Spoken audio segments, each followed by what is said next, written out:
Özgüvən mənim üçün ən vacib olan mövzulardan biridir. Ona görə də təlimlərdə, monitorluq proqramında, şəxsi inkişaf proqramlarında mütləq bu mövzunun üzərində bir neçə dərs çalışırıq. Özgüvənli insan özündən məmnun olur, özünə inanır, daha xoşbəxt olur, daha yaxşı özünü ifadə eləyir və nəticədə uğura doğru addımlamağa başlayır. O ki qaldı ikinci məsələyə, indi danışmaq istədiyim məsələyə. Son dövrlər yalançı özgüvənli olan insanlarla qarşılaşıram və başa düşürəm ki, bu onların öz fikirlərində yaratdığı bir şardır və bu şar effekti bir müddətdən sonra partlayacaq. Amma nəticəsi necə olacaq, bax orasını bilmirəm. İnsan əlinə heç nə almayıb, yəni bir şey qazanmadan, kimisə başqasını günahlandırmaqla, baxın, mənim yerimdə başqası olsaydı, o heç bunları da eləyə bilməzdi. Mən bunları eləmişəm.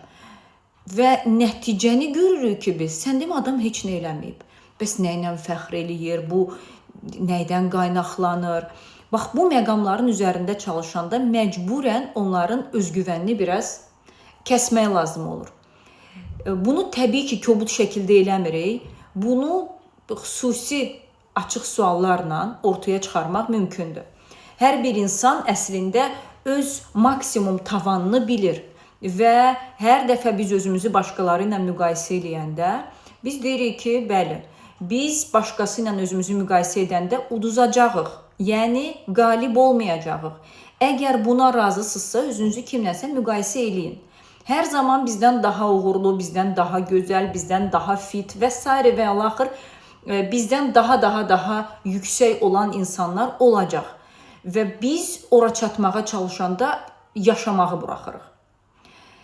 Bəs yalançı özgüvənli olan insanlar necə olur? Baxın, həyatının bir müddətinə qədər həmin insanlar çox özgüvənsiz olurlar.